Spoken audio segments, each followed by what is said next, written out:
He was just a human mechanic, but built a home for the alien girl everyone rejected. The rain came hard that night on the scrapyard planet of Vetronine. Metal sheets rattled on rooftops, old wires sparked in the wind, and in the distance, lightning danced across the dusty sky. Jax was used to storms like this. He was a human mechanic, quiet and alone, living in a small shack built from junk and starship scraps. He worked alone, fixed old machines, and asked no questions. No one bothered him, and he liked it that way. But tonight was different. A loud crash echoed through the night. Jax looked up from his workbench. The sound had come from the ridge near the edge of the scrapyard. Something heavy had fallen from the sky. He grabbed his coat and a flashlight, walking through the mud and broken parts until he reached the crash site. There, lying half buried in broken metal, was a large cargo crate. It was marked with no symbols, no codes, no signs of origin. Just sealed steel with a flickering red light. Jax's first thought was simple: scrap it for parts. But as he stepped closer, he heard something that made him stop. A soft sound, weak and trembling. He moved quickly, cutting through the crate's rusted edges with a plasma torch. Steam hissed, metal groaned, and then the top of the crate swung open. Inside was a girl. She was alien, clearly not from any species common on this planet. Her skin was smooth and glowing a soft lavender. Her hair, tangled in silver, flowed over her shoulders like silk. Her eyes barely opened, glowing a faint violet light, and across her face were tiny bioluminescent markings, flickering weakly like dying stars. She looked no older than 20. In human years, her dress was torn and thin, one shoulder bare, and her wrists had marks like she had been chained for days. Jax stared in silence. Then she whispered, voice dry and broken, "Please," and fainted. Jax didn't think. He picked her up, gently, like lifting something fragile and precious. She was lighter than he expected, bones small and cold. He carried her back through the scrapyard, heart pounding, inside his workshop. He cleared his old repair table, laid her down, and wrapped her in one of his thermal blankets. He connected a med scanner, though it was old and barely worked. It showed multiple bruises, low body temperature, and signs of starvation. "What the hell were you doing in that crate?" He whispered to no one. For the next few hours he worked in silence, giving her warm fluids, cleaning the cuts, and checking her breathing. She didn't wake, but color slowly returned to her cheeks. Outside, the storm raged louder. At midnight, while refueling the heater, Jax glanced at her again. Her eyes were open, watching him. Not blinking. He froze. "You're safe," he said gently, hands up. "I won't hurt you." She didn't speak, only looked around the room, her eyes full of fear. Then she whispered again, one word: "Why?" Jax didn't have an answer. He just pulled up a chair and sat beside her. "You were in a crate," he said. "You looked like you needed help." A long silence. Her hands gripped the blanket. They were going to sell me," she said, slowly, her voice shaking. "No one wants me. They said I'm broken." Jax blinked, confused. "Who?" She looked at him, tears shining in her glowing eyes. "Everyone." Lightning flashed outside, casting the shadows of machines across the walls. Jax leaned forward. "I don't know who you are," he said, "or what happened to you, but here. No one's going to sell you, I promise."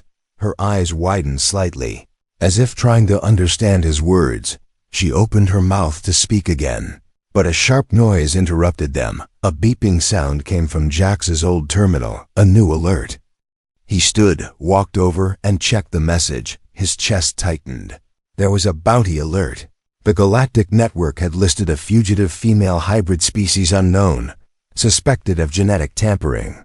Value, 250,000 credits, and the face on the folly screen was hers. Jax slowly turned to look at the girl. She had closed her eyes again, resting, unaware of the danger closing in. He stared at the screen for a long time, hands gripping the edge of the table. "Of course you're trouble," he muttered under his breath. "Why wouldn't you be?" He shut the screen, covered the windows, and locked the doors. This wasn't just a rescue. It was the start of something bigger, something dangerous, and he had just made his choice. He was going to protect her, no matter what came next. Jacques didn't sleep that night. The rain had stopped, but the wind still howled through the broken panels of the scrapyard. Inside his small workshop, the only sound was the quiet hum of heaters and the occasional buzz of a sparking wire. The alien girl lay still on the makeshift bed, breathing soft and slow under the thermal blanket. He sat at his desk, tools untouched, eyes locked on the dark screen he had powered off hours ago. He knew what the bounty alert meant. She was valuable to someone powerful, and that always brought trouble. In the morning, she woke again, slowly, blinking at the metal ceiling. When she sat up, her arm shook. Jacques walked over and offered her a warm drink. She hesitated, then took it with both hands, as if afraid he might change his mind. "What's your name?" Jacques asked, keeping his voice calm. She looked at him for a long time before answering. Her voice was dry, cracked from thirst, but clearer now. "Luma," she said. From nowhere, Jacques raised an eyebrow. "That's a strange place to be from." She didn't laugh, just stared down at the cup in her hands. "They said I shouldn't exist," she whispered. "They made me in a lab. I wasn't born like you. I wasn't chosen. I was built, but not right." Jacques didn't know what to say. He had fixed hundreds of broken machines, but this girl, this live-in person, was something different, something no tool could repair. Luma looked up again, her eyes glowing gently in the dim light. "Are you going to turn me in?" He didn't answer right away. He looked out the window at the rising sun touching the metal junk heaps outside. "No," he said finally. "I don't care what they say you are. You're not trash, not here." She blinked like she hadn't heard words like that before, then nodded slowly. For the next few days, Luma stayed hidden in the workshop, while Jacques taught her how to use the tools. She learned fast, faster than most humans.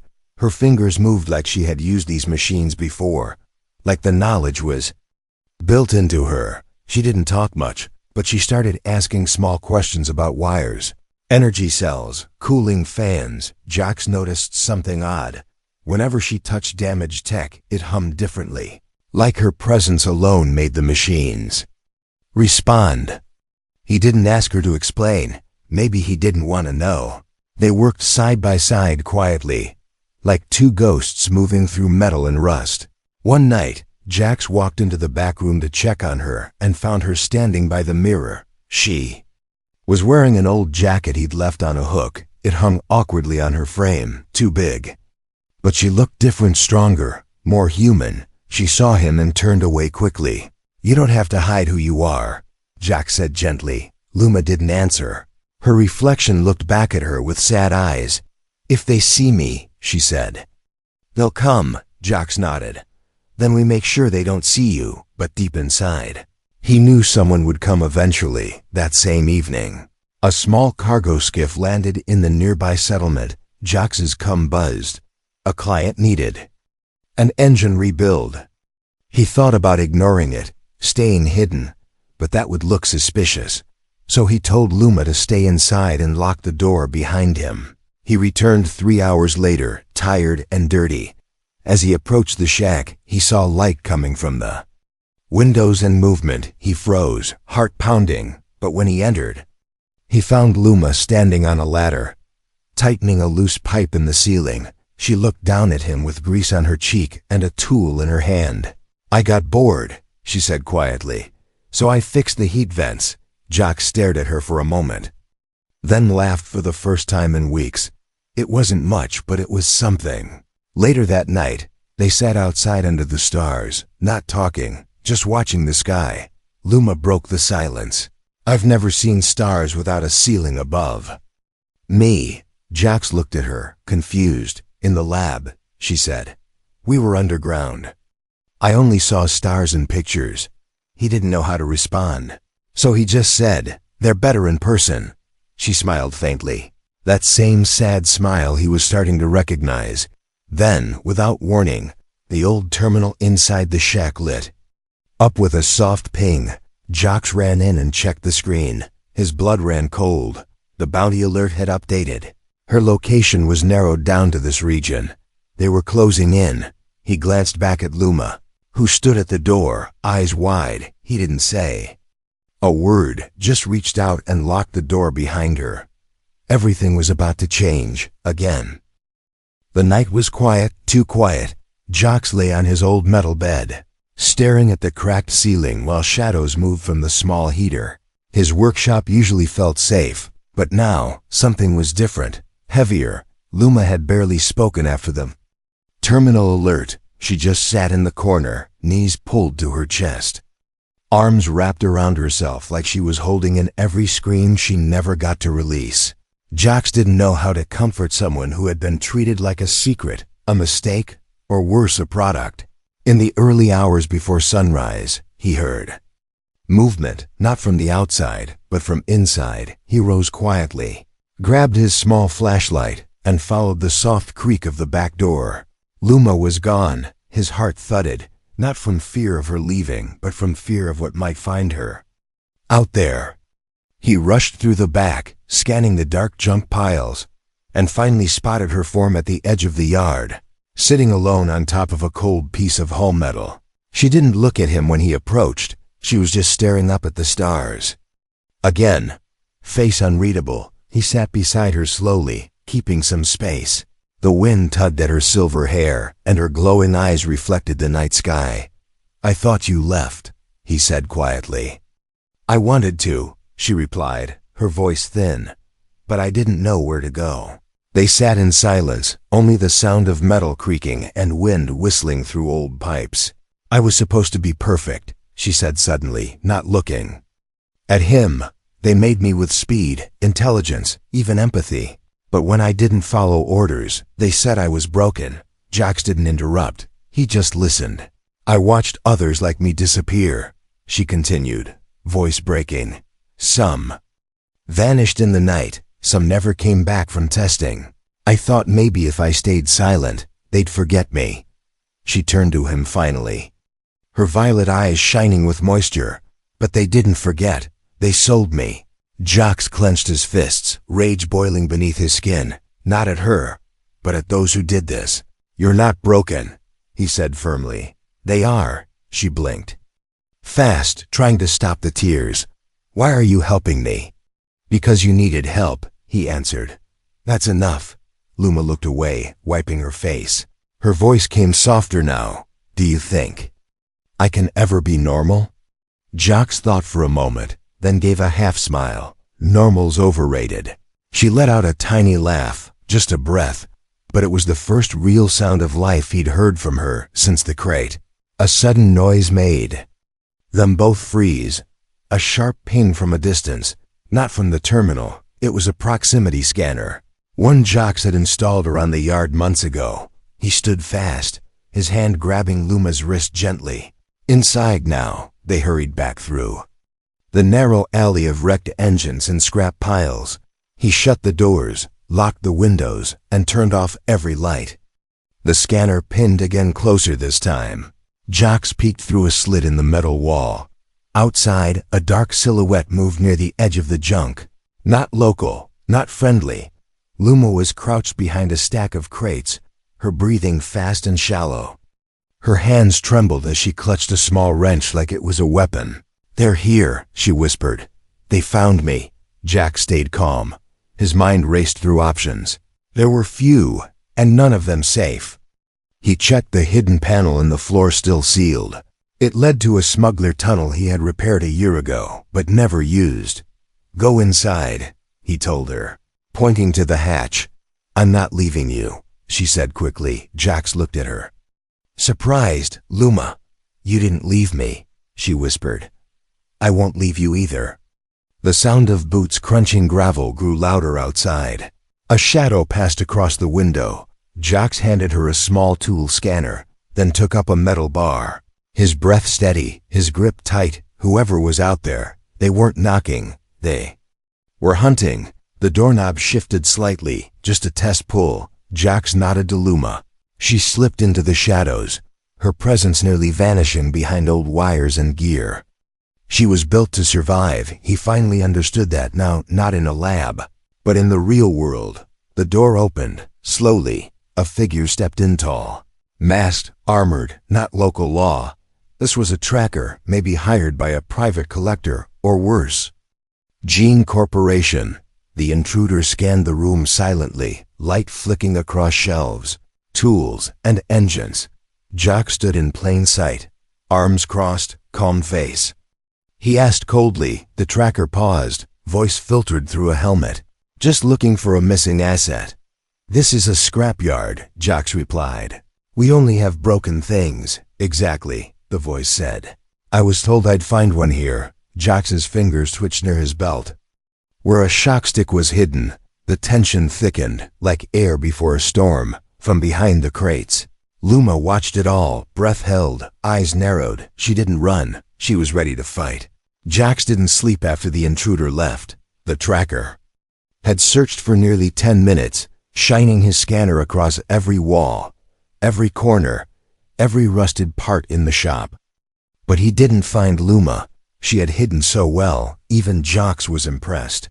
When the door finally closed and the echo of the stranger's boots faded, only then did she step out from the shadows. Her face was pale, her breath uneven, but she stood tall. Jock looked at her and gave a small nod. You did good. I was scared, she whispered, but I didn't run. He smiled. That's how we survive, one step at a time. They knew now that it wasn't safe anymore. Someone had narrowed down her location. Maybe that bounty alert had updated again. Maybe someone had talked. Maybe someone had sold her out for the credits. Whatever the reason, they couldn't hide in the open much longer. But Jock had an idea. He led her to the far end of the yard, where a pile of broken hull pieces and old engines had been collecting dust for years. Behind them was a hidden space, shielded from sensors. A spot he had once used to store black market parts. I stopped using this place, Jock explained as they stepped through the gap. Too risky for business, but it's perfect for us now. Luma looked around. The space was wide and empty, quiet and untouched. We'll build it ourselves, he said. A real shelter. Something warm, quiet, and safe. Luma didn't respond right away. She just stared at the dark walls, then finally asked, Why are you doing all this?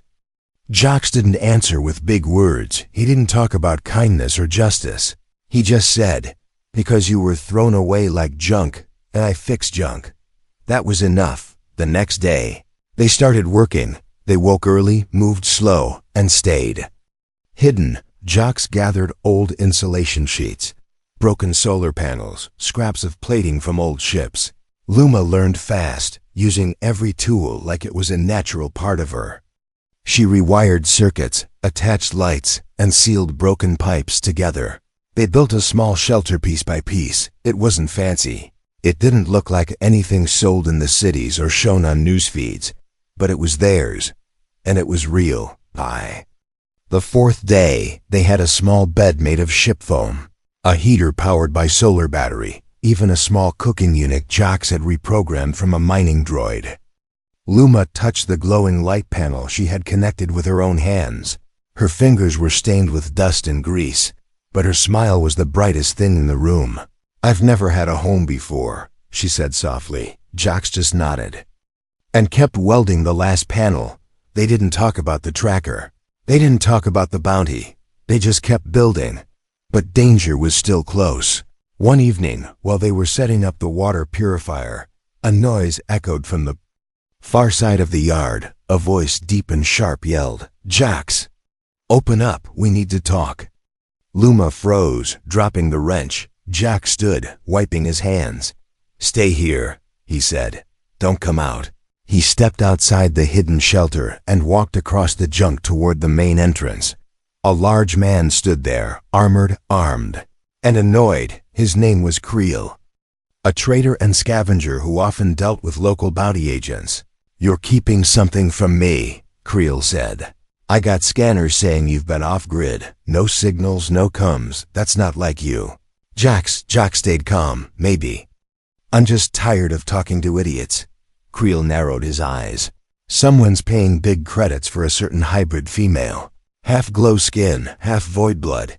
You wouldn't happen to know anything about that, would you? Jax's jaw tightened. You think if I had something worth that much, I'd be wasting time here? Creel stepped closer, lowering his voice. Look, I don't care what she is, sell her. Split the bounty with me. Half and half, you can disappear. After that, no one will ask questions. Jax didn't blink, didn't flinch. He just said, I'm not for sale. And neither is she, Creel scoffed, spat on the ground, and walked away. You'll regret this, Jax. You always try to fix things. But some things are born broken. Jax watched him go, his fists clenched. Later that night, Luma found him sitting alone beside the scrap fire. He'll be back, she said quietly. With more, Jax nodded, not looking at her. Then we'll be ready. She sat beside him, silence thick between them. Then, for the first time, she reached out and placed her hand gently on his. I used to think I was nothing, she said, but you gave me something. No lab, no cell, no ship ever did. What's that? He asked softly. Choice, she whispered. They sat there for a long time, under the stars, beneath broken metal, inside a home they built themselves, waiting for the storm that would come. Next. The wind was sharp the next morning, cutting through the scrapyard like invisible blades. Jax stood on top of a rusted transport engine, holding a pair of binoculars, scanning the horizon. Nothing moved, not yet. But his gut said otherwise. Creel was the kind of man who smiled while stabbing you in the back. He didn't bluff. If he said he'd be back with help, he meant it. Inside the hidden shelter, Luma was tightening the final bolt on the secret hatch. They had reinforced it with a shielded frame and added a second exit through an old maintenance tunnel. She looked up when Jax returned. Anyone coming? Not yet, he said. But it won't be long. That evening, the silence broke. Jax was fixing a power coil when the ground rumbled slightly. Not much, but just enough to know engines. He grabbed Luma's arm. Go to the back wall now. They moved fast and quiet, slipping behind the false panels, peeking out through the cracks in the metal. A ship touched down just outside the scrapyard, a black atmospheric skimmer, sleek, deadly, marked with the yellow crest of private hunters, not police, not military, worse, freelancers. Two of them stepped out, tall and armored, their helmets reflecting the firelight from Jax's fake camp setup. Creel followed, smug and chewing a piece of rootstick like he'd already won. He's in there, Creel said, pointing. I tracked him for days. He's hiding her. I swear on my ship. The hunters nodded but said nothing. They moved with cold purpose. One circling left, one right, weapons drawn, inside. Jax breathed deep, his heart pounded, but his mind was calm. We have one shot, he whispered. If this goes bad, take the tunnel and don't look back. Luma shook her head. No, I stay with you. Jax didn't argue, but he handed her the compact charge pack and the detonator switch anyway. Only if it gets really bad, he said. You know what to do. She nodded, her grip tight on the switch. The front door creaked. Opened slowly. Jax stood just beyond the entry, oil on his arms, tool belt around his waist, playing the part of the dumb mechanic. Shop's closed, he said flatly. The lead hunter stepped inside, visor glowing red. We're looking for something. Actually, someone. Lots of junk around here, Jax replied. Take your pick. The second hunter appeared at the other side, scanning the room silently. Her kind doesn't belong here.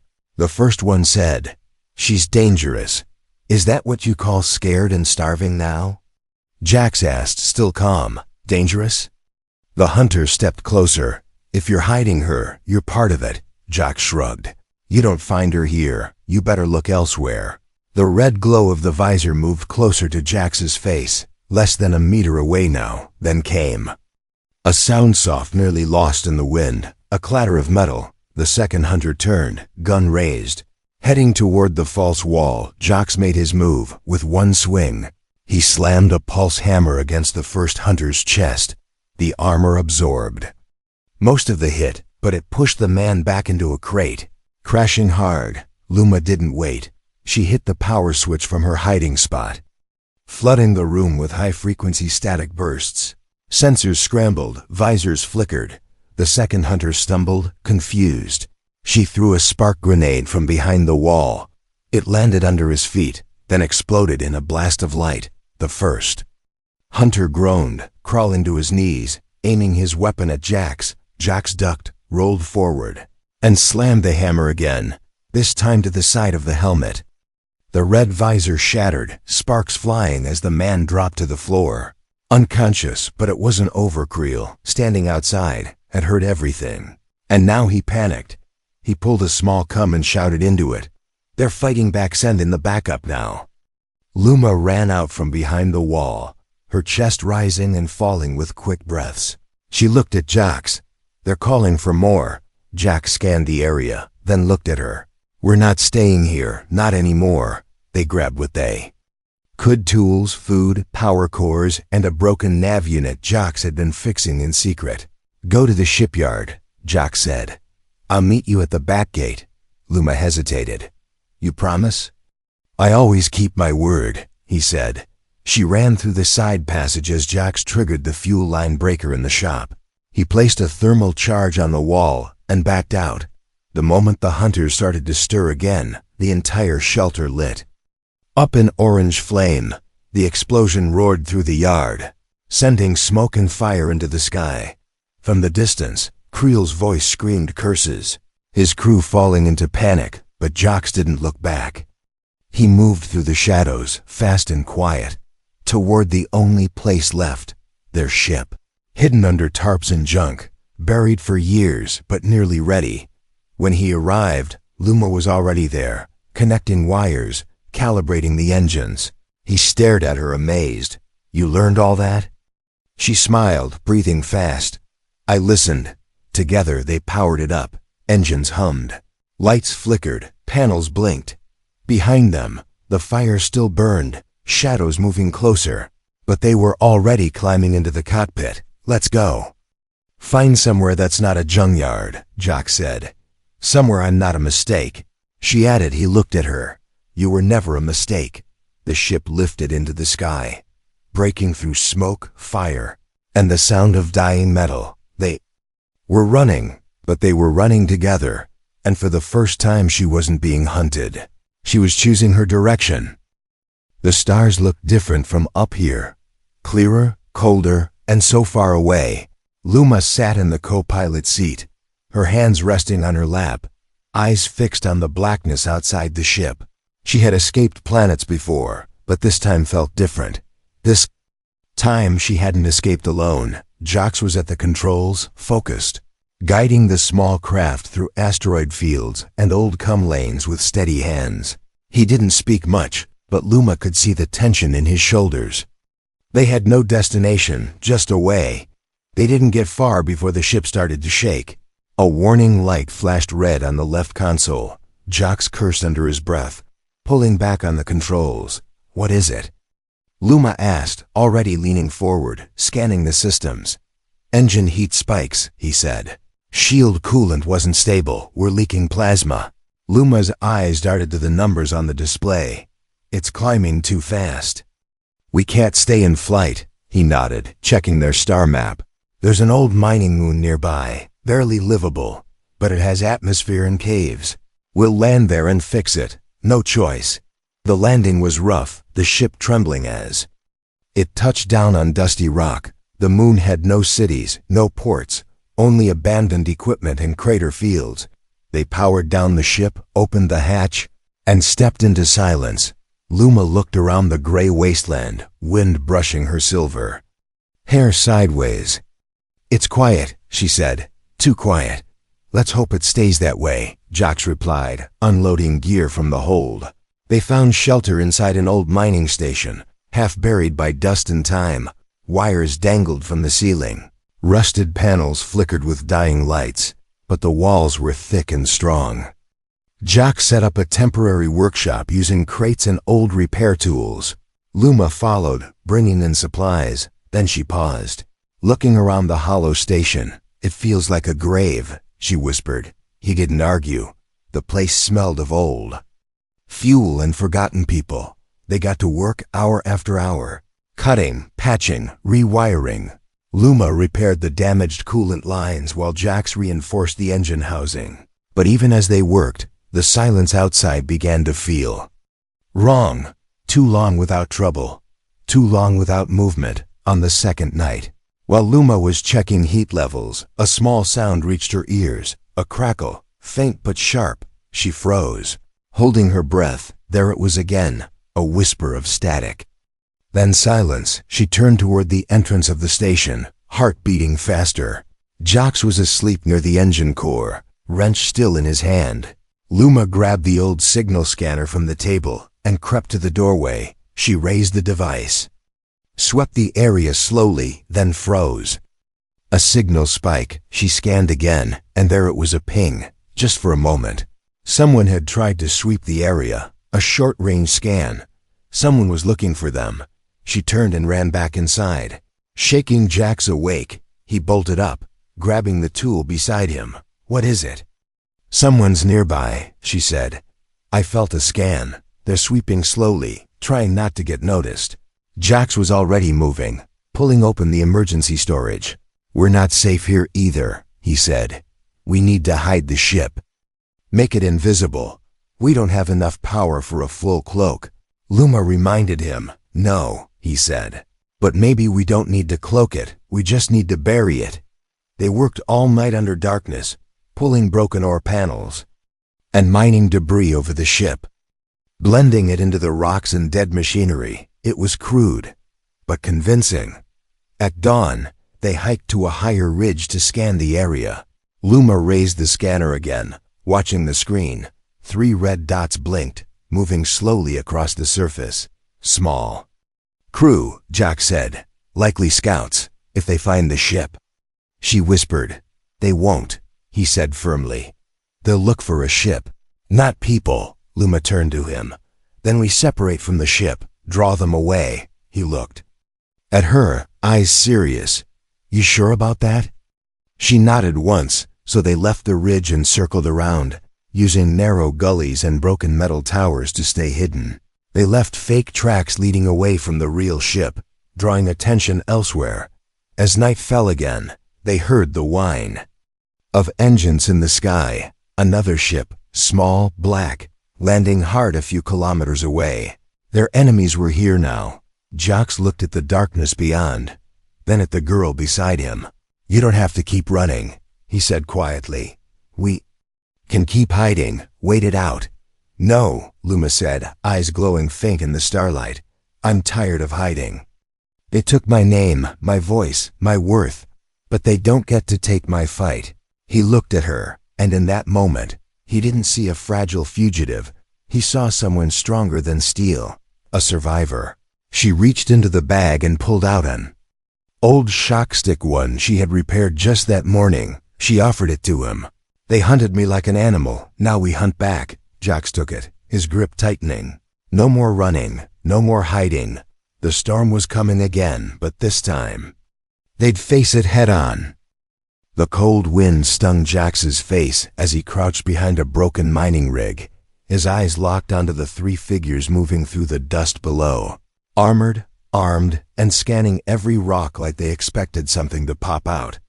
Beside him, Luma lay flat, her back against the ridge wall, fingers wrapped around a modified plasma cutter. Her face was calm, but her breathing was sharp. Focused, they had nothing left to lose, no more safe hiding spots, no more time to delay. Jax pointed to the far side of the valley where their buried ship waited under a mountain of metal trash. We just need 10 more minutes. Then we launch. Luma nodded, her voice low. If they get closer, I'll draw them off. No, Jax said quickly. We do this together, remember? She looked at him with those violet glowing eyes, soft but firm. Together. One of the scouts broke away from the others, heading toward the old control tower near the buried ship. Jax's pulse kicked up. They were getting too close, too. Fast, he tapped his communicator, sending a signal to the ship's core low power systems activating in silent mode.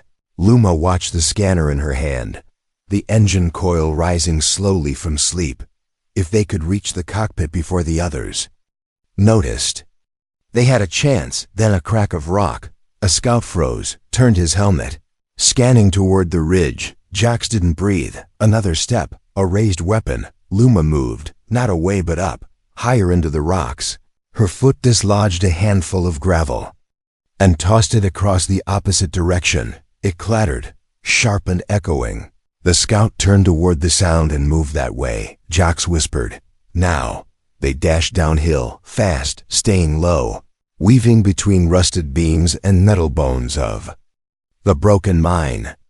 The ship sat buried beneath a mess of debris, but Jax reached the hatch and pulled away the cover.